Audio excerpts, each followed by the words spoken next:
Termul Sekarang terus saya dipanggilnya Dian Termul. ya termul terus nih buzzer gini. Boleh diceritakan ada relasi seperti apa Kak Dian terhadap keluarga Pak Jokowi atau Wapres Gibran kita? Perlu saya tegaskan, saya pindah di Singapura itu sejak tahun 2018. Jauh sebelum Bapak Gibran mencalonkan diri sebagai wakil presiden. Sejak saya pindah ke Singapura, saya sama sekali tidak ada kaitan apapun dengan perpolitikan di Indonesia. Jadi bisa dipastikan saya bukan buzzer. Saya cuma kayak tergerak hati saya karena ini udah nggak sehat.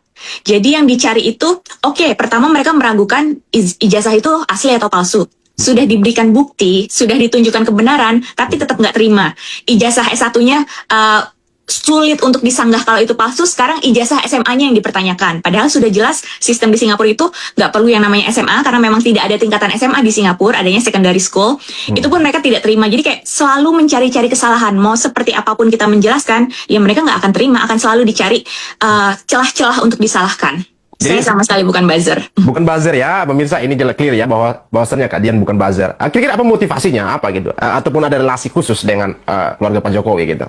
Saya belum pernah bertemu langsung dengan Bapak Gibran, cuma memang satu kampus aja. Jadi saya cuma gemes aja, saya tergerak karena ini tuh informasi yang salah yang disebarluaskan. Udah salah, terus juga pengetahuannya terbatas, kemudian dasarnya itu kan katanya-katanya yang mereka bilang ijazah harus 2 logo. Itu kata siapa? Harus dibuktikan kan? Terus udah informasinya kurang, terus juga mereka ada agenda tersendiri, juga ada istilahnya mungkin rasa sakit hati atau perasaan benci, kemudian mereka jahatnya adalah menyebarluaskan itu gitu. Padahal kalau misalnya punya masalah pribadi itu seharusnya disimpan, kebenaran adalah kebenaran. Baik kamu suka atau nggak suka, ya harusnya terima. Kalau kamu salah, sebagai orang yang bijak, harusnya akui kesalahan, minta maaf dan perbaiki, bukan malah makin ngotot, makin kayak menyebarluaskan hal yang tidak benar gitu loh. Ya, hal terberatnya bagi mereka para penggugatnya lah kata minta maaf nih. Itu hal yang cukup berat ya, karena sudah muncul di sekian platform sosial media dan sudah disaksikan oleh sekian banyak masyarakat Indonesia, tentu beban berat bagi mereka. Jadi ada istilah ya, sudah terlanjur basah ya mandi sudah ya gitu kan. Karena mereka itu kan kayak, mereka merasa pintar kan, mereka merasa cerdas secara intelektual, tapi mereka itu tidak punya kecerdasan emosional. Jadi nggak bisa yang namanya berbesar hati untuk mengakui kesalahan dan menerima kenyataan. Emosional ya. Emotional intelligence-nya kurang. Ya ini tadi Kak Dian sempat menyinggung satu kata, yaitu agenda. Nah ini kan sudah lebih banyak untuk kita jabarkan ya.